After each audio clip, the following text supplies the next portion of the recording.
اور مجاہدین کے لیے میدان میں جانے کے لیے سامان جنگ تیار کیا، اونٹوں پر کجاوے لادے گئے۔ حضور اکرم صلی اللہ علیہ وسلم نے جو مجاہدین کا سامان تھا اس سامان کو اپنے ہاتھوں سے گرے تھیں، جسے گٹھڑی باندھی جاتی ہے، حضور اکرم صلی اللہ علیہ وسلم نے اپنے ہاتھوں سے گرے تھیں۔ اور جب بالکل لشکر تیار تھا حضور بیمار ہو گئے۔ امامت کے لیے آپ نے حضرت ابوبکر کو مقرر کر دیا۔ ان حالات میں جب حضور بیمار ہو گئے تو فیصلہ کیا گیا کہ یہ مہم روک لی جائے۔ روک لی جائے کا معنی کیا؟ کینسل کر لی جائے یا پوسٹ پون پھر کر لیں گے۔ روکنے کا معنی یہ نہیں ہے کہ اب نہیں جانا، جانا ہے لیکن حضور کی بیماری کی وجہ سے اور کوئی لمبا کر لیں۔ جب یہ مہم روک لی گئی اور اتنے میں کچھ دنوں کے بعد حضور اکرم صلی اللہ علیہ وسلم وصال فرما گئے اور آپ نے سفر آخرت کو اختیار کیا۔ اب جب سفر آخرت کو اختیار کیا تو اس کے بعد شورا کے ساتھ آپ نے کسی کو مقرر نہیں کیا تھا۔ اور جو لوگ کہتے ہیں کہ غدیر خم میں ایک تالاب ہے مدینہ کے رستے میں، اس میں حضور نے حضرت علی کو بنا دیا تھا امیر جانشین غدیر خم پر، من کن تو مولا ہو والی مولا ہو کہہ کر۔ وہ یہ بات غلط کہتے ہیں کہ جانشین کا تقرر تھا۔ جانشین کا جو تقرر ہے وہ تاریخ کا ایک بنیادی اور سینٹرل پوائنٹ ہے یا کوئی چھوٹا سا مسئلہ ہے؟ یہ چھوٹا سا مسئلہ تو نہیں۔ اگر جانشین حضور نے مقرر کرنا تھا تو آ کہاں سے رہے تھے؟ حجۃ الوداع سے۔ تو حجۃ الوداع میں عرفات کے میدان میں جہاں 1,00,000 کے قریب قدوسیوں کا اجتماع تھا، پاک انسانوں کا اجتماع تھا، تو حضور جانشین کا اعلان وہاں کرتے، تو وہاں تو آپ نے کیا نہیں، اور آتے ہوئے کہتے ہیں کہ جی غدیر خم پر آ کر کیا۔ تو عقل انسانی سوال کرتی ہے کہ اتنا بڑا اعلان یا ہونا چاہیے تھا وہاں یا پھر ہونا چاہیے تھا مدینہ آ کر۔ مدینہ سلطنت مدینہ تھی، سلطنت اسلامیہ تھی، اعلان کہاں ہوتا؟ یا یہاں ہوتا یا وہاں ہوتا۔ یہ کہتے نہیں، رستے میں ایک تالاب تھا، تالاب بڑا متبرک تھا تو اس کے کنارے ہوا۔ وہ یہ نہیں بات تھی، وہ یہ بات تھی کہ جس طرح مسلمان حج میں جب جاتے ہیں نا تو عام طور پر دیکھا ہے کہ کثرت مصروفیت کے باعث ہجوم عمل کے حساب آپس میں کچھ ٹکرا جاتے ہیں۔ جیسے برتن ٹکرا جاتے ہیں تو کچھ نہ کچھ ہو جاتی ہے نا، کہ نہیں ہوتی؟ حتیٰ کہ کئی لوگ ہم سے سوال کرتے ہیں کہ جی حاجی جب حج کرنے گئے تھے تو اچھے بھلے تھے ٹھیک ٹھاک، اور واپس آئے تو لڑتے لڑتے ہیں۔ جس مسجد میں جا کر دیکھو کہ کوئی لڑائی ہو رہی ہے تو اخیر میں کوئی نہ کوئی حاجی نکلے گا۔ تو لوگ جب تعجب کے ساتھ ہم سے سوال کرتے ہیں کہ یہ پہلے تو لڑتے نہیں تھے، پہلے تو ان کا مزاج اچھا تھا لیکن اب کیوں لڑتے ہیں؟ ایک مسئلہ ہے، اگر کسی وقت اللہ تعالیٰ توفیق عطا فرمائے، زندگی اور صحت دے، تو حج کے بیان میں میں اس کو واضح کروں گا کہ یہ کیفیت روحانی طور پر ہے کیا اور کس کمزوری کا یہ ثمرہ ہے، کس کمزوری کا یہ ثمرہ ہے جس میں یہ عادت ہوتی ہے۔ اللہ تعالیٰ ہمیں معاف فرمائے اور سب حاجیوں کو معاف فرمائے جن کو اللہ تعالیٰ نے یہ توفیق دی۔ میں اس کی بحث میں نہیں جاتا لڑتے کیوں ہیں، لیکن اتنی بات یہ کہ علی سے بھی لڑ پڑے۔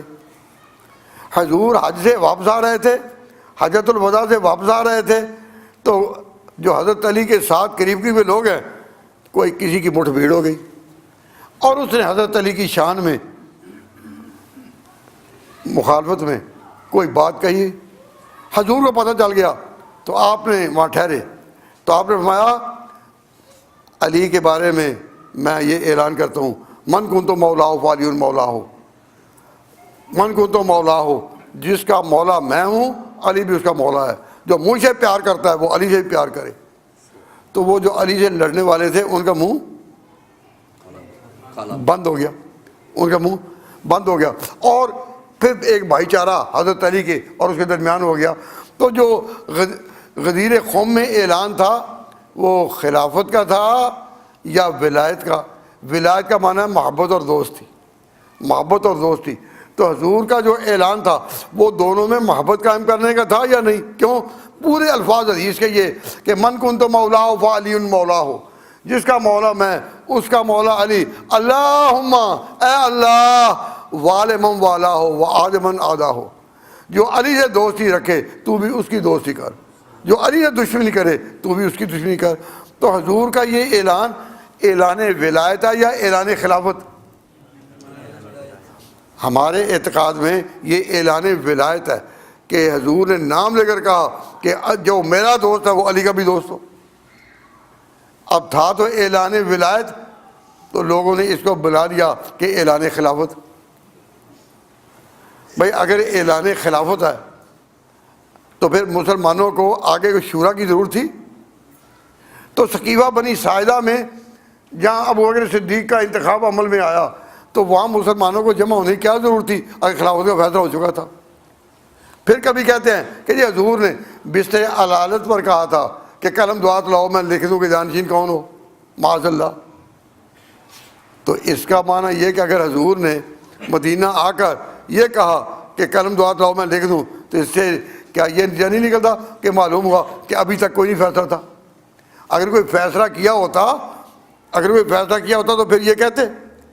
تو ایک بات یاد رکھیں کہ جھوٹ کے پاؤں نہیں ہوتے، یہ صرف سچ کی شان ہے کہ اپنے پاؤں چلتا ہے.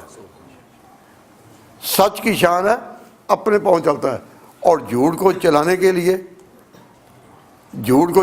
لیے پاؤں لگانے پڑتے ہیں. تو جب آپ ذاکروں کو یہ کہتے ہیں جی راوی کہتا ہے، مدد سے ہوتی ہیں اور کہتے ہیں راوی کہتا ہے، اور جھوٹ کے پلندے سامنے آتے ہیں یہ کہتا ہے. جب قرآن اور سنت کے خلاف کوئی بات کہنی ہو تو وہ کس طرح جرت کرتے ہیں مولوی صاحب؟ وہ جرت سے کہتے ہیں راوی کہتا ہے. تو میں ان کو کہا کرتا ہوں کہ راوی کرنے والوں، ایمان کی بنیادیں قرآن اور سنت پر ہیں، راوی پر نہیں. اس راوی سے بچو. کیوں؟ راوی جب طغیانی پر آتا ہے تو بڑوں کو بہا کر لے جاتا ہے. اس راوی نے کتنے ڈبوئے ہوں گے اب تک؟ اس راوی نے کتنے ڈبوئے ہوں گے کہ ہم گن نہیں سکتے. کسی نے کہا تھا غالب اقبال، اے لب راوی بتا، اے لب راوی بتا ان رفتگاں کا ماجرا، اے لب راوی بتا ان رفتگاں کا ماجرا، کل تجھ پہ جن کا راج تھا انجام ان کا کیا ہوا.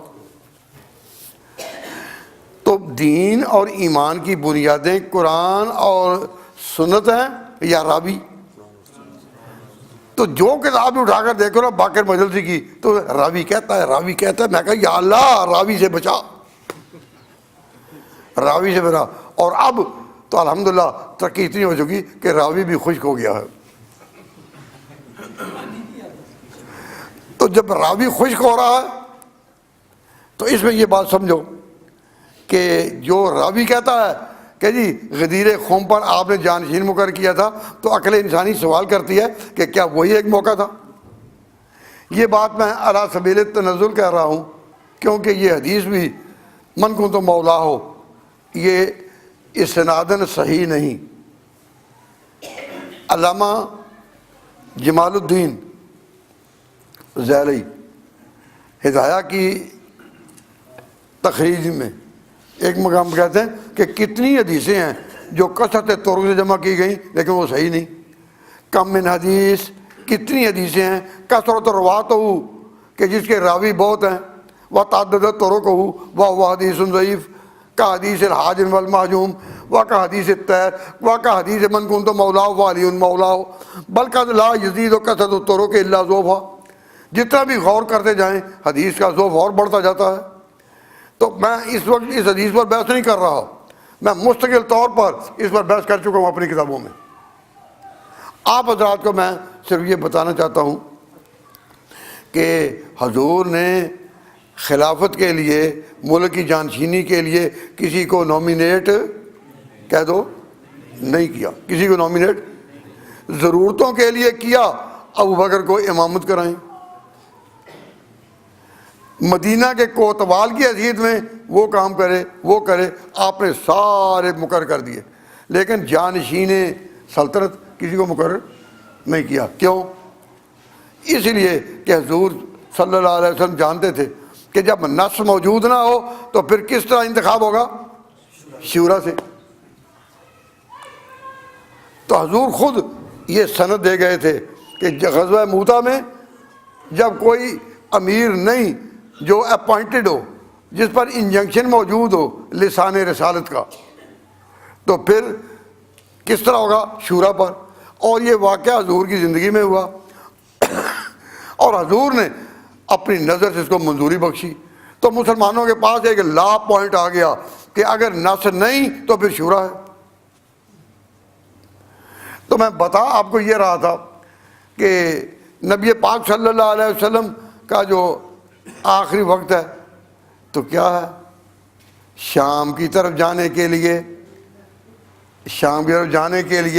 اسامہ بن زید کے لشکر کو تیاری کی جا رہی ہے، سامان باندھا ہے مجاہدین نے، اور اس کی گریں کس نے لگائی ہیں؟ حضور نے۔ وہ سامان رکھا رہ گیا اور حضور اللہ کو پیارے ہو گئے۔ اب مسلمانوں میں مسئلہ پیش آیا کہ مسلمان کیا کریں، اسامہ بن زید کی مہم کو روانہ کیا جائے یا نہ۔